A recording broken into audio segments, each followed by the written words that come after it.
wanna play a little game? So the year is 2006. The more meaty, grungy horror movies have been popping up, like The Devil's Rejects, Hostel, and Dawn of Dawn of the Dead, and some are remakes of older horror movies, so this could lead to a commentary about remaking older movies, kind of like a prototype to Scream 4. And what does Scary Movie 4 do? Just ignore that and just remake itself. We got an M. Night movie, we got a Japanese movie, we got an Alien movie, most of which aren't scary. Hell, I think one's just a response to 9/11. Things get parodied because someone or some organization's taking themselves far too seriously, and someone needs to flick them on the face and say, stop being so serious. So yeah, I'm not a big fan of Scary Movie 4. I feel like it went into the wrong direction that 3 was leaning into. Like, 3 is a good scary movie, but I feel like it could have reached the heights of Airplane. I do see Scary Movie 3 as a Naked Gun 2000 type of movie. Well, for Scary Movie 4, I feel like it's the 2000th Naked Gun movie with how old and repetitive these jokes are. How did this happen? We don't do satire, and we have no point. We take scenes from serious movies and essentially reproduce them exactly, but the people in them are stupid. Gotcha. Zucco had no fucking idea. Zucco also tried establishing his own rules into this movie, but it doesn't really vibe with what the Wayans established. I was hoping they would bring me back. You know, I know none of the scary movies have really had the same male lead in them, so I didn't think I'd come back. You know, they change writers and genres in between movies too. There are some good background jokes in here, and it's nice seeing Cindy and Brenda sharing more than 3 scenes together, but I laughed more when watching It's Pat than anything in this movie. Plus, I was originally gonna do a longer analysis on this movie, but I think it's best to just speed through it like Shriek. If this video does well, maybe I'll do the original script. It's pretty long. Because one of the things we like to do is parody popular culture. We have the opportunity to take people from that popular culture and put them in the movie. I guess I can delve more into the opening with one of the film's biggest issues, the fake celebrity cameos. Which is an extension of what I said for 3, but now we have people dressed up as fake celebrities to make a quick joke. We got fake Mike Tyson, we got fake Oprah, we got fake Dr. Phil. Oh shit, that's real. I thought that was a Mad TV actor for a moment. Dr. Phil's my uncle and I like to hang with him. The Simpsons can do this just fine because, like the original Scary Movie, it's taking a character and adding something original to it. Like McBain is supposed to be Arnold, but I see a bit of Stallone in there. Plus, the only counterfeit animation is Satoshi, where it's always an exaggeration of an actor. Well, this hits the uncanny valley. I feel like I'm watching an AI-generated Mad TV sketch. What is that? It's the Undug. It really diminishes when an actual celebrity cameo shows up, like James Earl Jones. Also, remember when the Jeffersons showed up for a 1-second cameo? I fucking do. Rest in peace, Abrams. And I'm doing it with Shaq, who I have a great deal of respect for, and he's actually a good actor. We haven't seen Shaq act. Lastly, we're gonna go a full hour before we do another Saw spoof, which sucks because I feel like the original Saw trilogy was gonna be like the Scream trilogy, where it had its own cliches and could be mocked. Are you telling me these transitions wouldn't be amazing jokes? It's literally like Naked Gun! Reproduce them exactly, but the people in them are stupid. That's what we do. I'm still wondering why they didn't just do a Final Destination and Saw spoof. Like, 3 was right there, and it could have been a great mashup. At least the Saw room was reused for Saw 3, so that's something, right? I love comedy. I like to laugh. Scary Movie 1, 2, and 3. It's fabulous. So the movie opens up with Tom. No, not that Tom. New Tom. Old Tom is dead, just like half the cast of 3. Is Little Annie an orphan? I have no idea. Okay, maybe not Cody, but they do say he's in the military, and he's not there when the military shows up. So I'm gonna assume he ate a grenade. I am not a Randy substitute. I'm my own character. Named Ricky, who works at the video store. It's an homage. Tom is basically a fusion of Tom and George from the last movie, where he's both the goofball and the straight man to Cindy. He's also the love interest too, which I wouldn't mind if they shared more than one scene together. Cindy's a real little caretaker lady, if anyone cares. Love her. Anna Faris. Yes, Anna Faris. Wonderful. Oh, it's that girl on Sarah something. No, it's not Sarah. Amy Amy Poehler. Poehler, that's Boy, right, she was right. so She's good. fantastic. Right. Oh, wait a second. Hold on. That's not Amy Poehler at all. It isn't? No, it's Anna. Anna. Anna. Anna Faris. Anna Faris. What happened to her? I don't know. Tom also has a son and daughter because the mom has the drug and oh wait, no, they're divorced. And kind of like what George was hinting at the end of Scary Movie 3, Tom's whole deal is that he wants to be a good dad, and that's most of his personality, alongside some other dialogue. You never cared about our children. Hey, that's not true. I'm a great dad. Ever since the divorce, it's like my life has no purpose. You know what the problem is? As soon as the going gets tough, you give up. Ah, God, that's that's awful. What a pisser.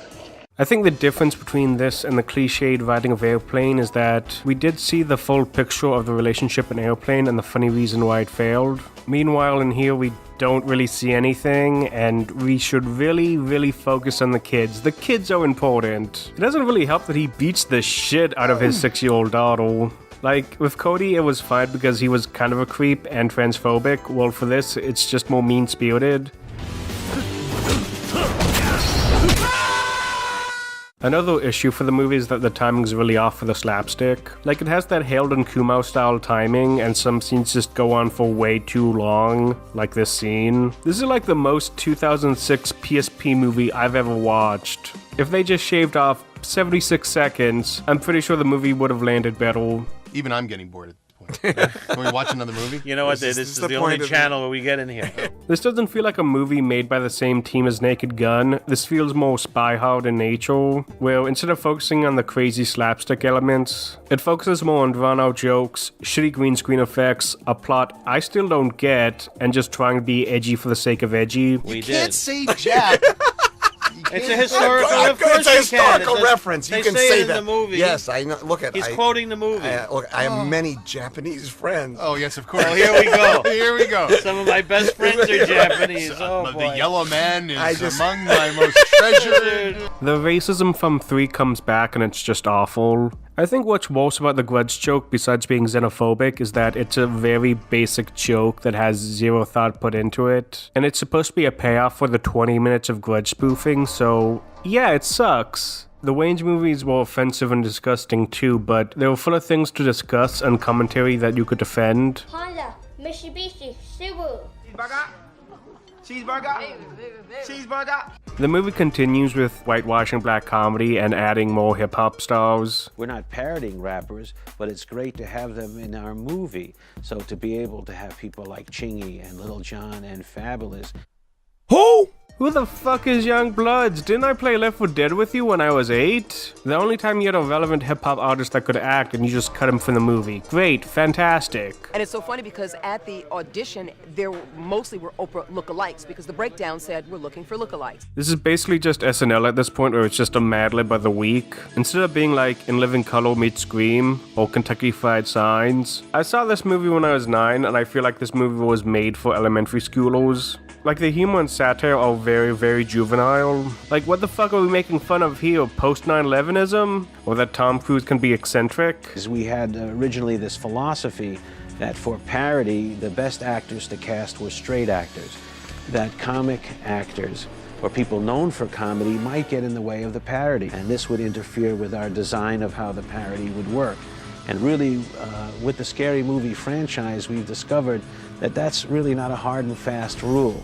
Another reason why I think Scary Movie 3 succeeded was because of Simon Rex. Like, he was cut from the same cloth as most of the characters from Scary Movie 1 and 2, where he's half a spoof of an existing character and the other half is being his own character that mocks the white savior trope. But the people in them are stupid. While Tom is literally unironically just the white savior trope, and the movie really likes focusing on him. We could have had a Brenda and Cindy road trip, but no, we gotta have a bootleg Tom Cruise fighting Oprah. Back off. I guess we can delve into the other 2 characters that were downgraded in this. Okay, maybe it's 4. I'll start with Brenda. She's back and she's basically the Kenny of the movie, which I don't like. I always saw Cindy as the one that always died during the movies, and they kind of flanderized Brenda. Just let her be the Randy of the group instead of being a slut. She's just very good at picking that pop culture stuff. Mr. Cosby, don't make me take that pill. Barack Obama! President Drebin's back and has fuck all to do with the movie. Not the Trinitron! Like, he's only in the movie for 10 minutes and interacts with no one from the main plot. I'm surprised they didn't do anything meta with him where he says, "Oh shit, again?" I swear some of his scenes feel like they should be playing in the credits of the last movie. We had written more, shot more. There were things we'd written and not shot. The big scene in the Situation Room. A lot of stuff we shot and didn't write. This really feels like they had no idea what to do with a sequel, so they tried redoing everything, but worse. Hell, even the Wayne stunt doubles barely interact with the cast too. Wasn't MJ an alien in the last movie? What the fuck are we doing? It's always a good feeling when you come back. You know, it makes you feel like you did the job you were supposed to do in the one before. I don't understand why they didn't do another soft reboot if they changed everything from the last movie. Even though I don't love Scary Movie 2, I still think they took the right direction with the characters. Scary Movie 2 felt like an after party where you get a better understanding of the characters and you can mix them around. You put them in a new situation and have fun with it. Meanwhile, this just feels like a custody battle with the Three Stooges, where everything is just so separated and... Where the fuck is the gorilla? He isn't even a deleted scene! I was promised a gorilla! Where the fuck is it? What was that? Yeah, there's a big joke in here that we cut out, and you'll see why. Kill the moron! See, Yeah, he cool said about the it. moron. Get it? Yes. I should mention the other random cameos in the Village section too, where we get Chris Elliott, Carmen Electra, and that guy from The Grudge in very brief cameos. I can kind of understand if this was a homage to the Wayans movies, but they literally just do poop jokes and bootleg Futurama lines. We now have a majority of those who wish to say "I'm" instead of "I am." I'm for that. I am against it. Like, why is Chris Elliott a bootleg doofy? He even kills the Grudge guy and gets off scot-free because of shitty writing. You know what? I feel like Tom should have been played by David Sheridan. Like the wind, baby. Like, it would make sense for him to redeem himself a la Ray, and would make way more sense why he's in a Saw trap. Your final challenge. Watch Frank McCluskey. Hell no, Jigsaw, your ass is tweaking. But we just get a, "but my family" scene and everything is solved. The movie just forgets about Cindy and the movie's over. Hey, look, kids, Grandpa. No, that's my new husband. He has a 5-year plan. What is it? Don't die? I wish they did the crazy Cindy ending for this movie, or give it a Blazing Saddle type ending. The deleted scenes aren't worth mentioning. They tried doing like an epic movie type ending in this. We're so far removed from the original Scream right now. We have like talking ghosts and shit. That doesn't belong in a Scream movie, no. This version of that kind of spoof takes still a lot of the style from Airplane, but it has a lot more pop culture, I think, references in it, and is a little more movie specific. Apparently Anna didn't want to be a part of the movie, and that could explain the shitty ending, but why not just do a Simon Rex movie instead? Why is the big finale with this random guy nobody likes? This is the final one. Any final thoughts on your day? Well, just the silent prayer that, no. I don't know if it's the last. I don't know. I don't know anything. I'm the last person to know. So that was full. I would say the worst of the series. I don't like it, and I can see why most people were done after this. Fuck it, we getting out of this joint. I had a lot of thoughts on this movie, but I had to condense it into 15 minutes. Again, if it does well, I'll probably do the original script. Mr. President, they're making another scary movie. By the way, I named this part The Last Scream of the Night because I thought I would be done talking about Scream, but I was wrong. Hopefully they announce Anna Faris and Regina Hall for Scary Movie 6 after I post this. Tempura, sushi, sashimi. Also, I hope Scary Movie 6 doesn't have sequelitis like what 3 and 4 had. I just hope it's more Scream 2 and less dance flick. Maybe with a little bit of what made Scary Movie 3 good. Another reason for the decline could be because of the internet boom, where average people were able to spoof movies like Saw and do it quicker too. For the commentary track, they were very confident there would be a Scary Movie 5. So what have we learned from this? Are we going to do this again? Well, I think we are going to do it again, but we'll probably try and do it differently. It will not be any funnier. So that'll come out soon, right? Right? Oh wait, what the fuck?